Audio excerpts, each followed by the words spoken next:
Hey, everybody doing out there today? I hope you all good.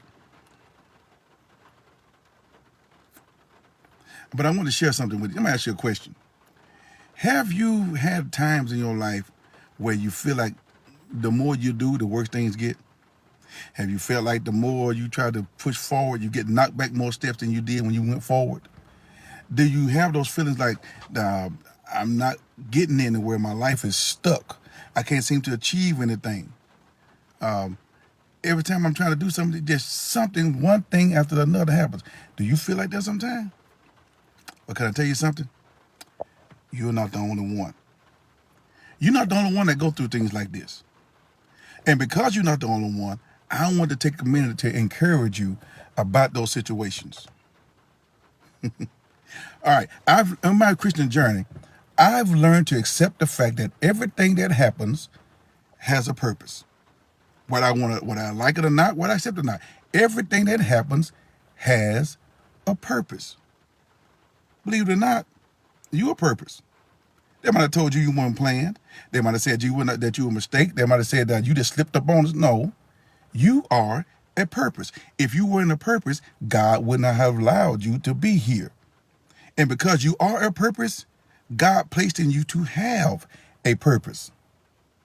The thing is, we allow the enemies to frustrate us and get us all agitated about things that happen and forget about the fact that God is in control of everything that happens in our lives.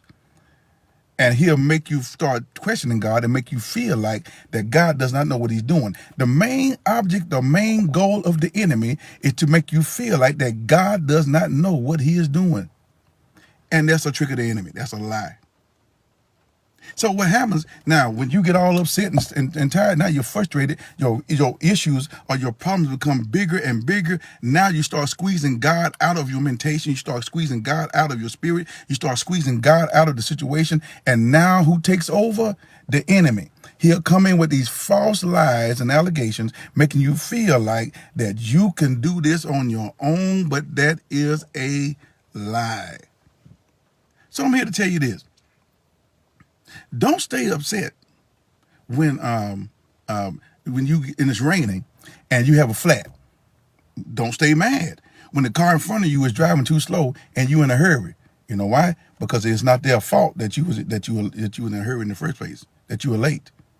Don't stay disappointed when the promotion on that job does not come through.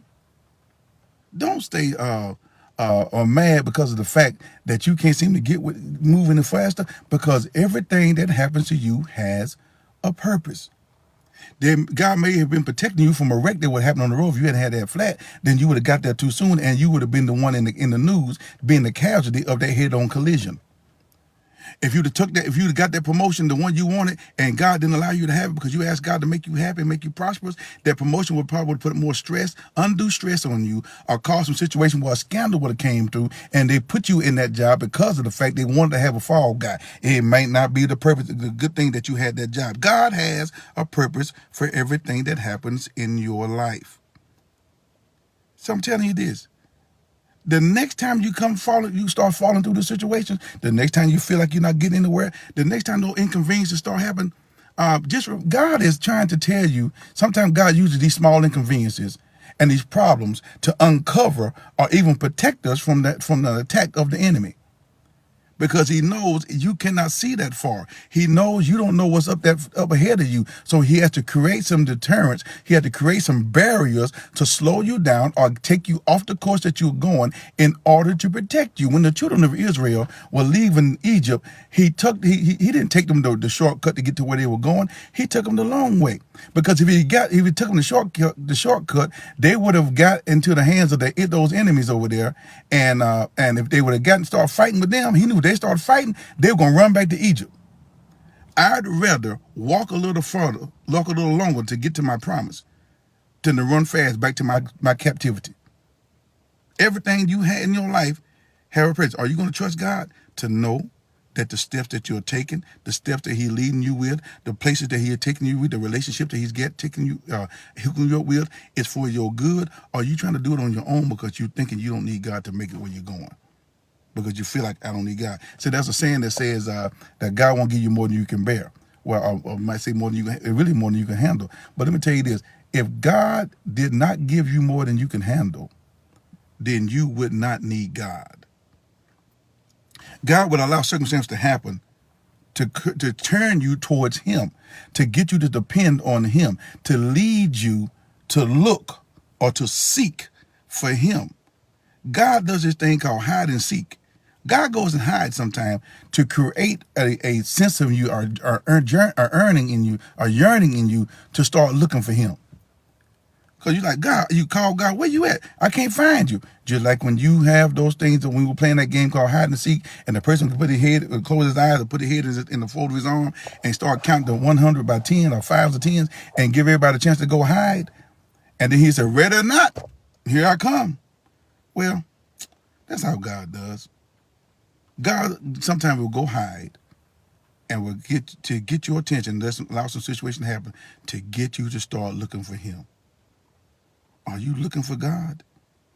Have you been seeking God? Or are you trying to do everything based on your own understanding? So let me share this with you.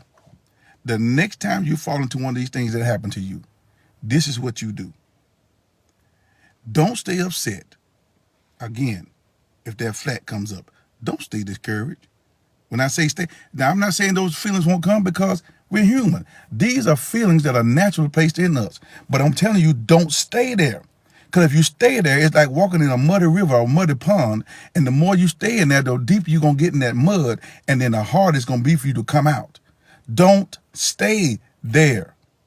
If you're upset with somebody, don't stay there. Because you start opening up doors to things that you do not want to happen in your spirit to cause against that person.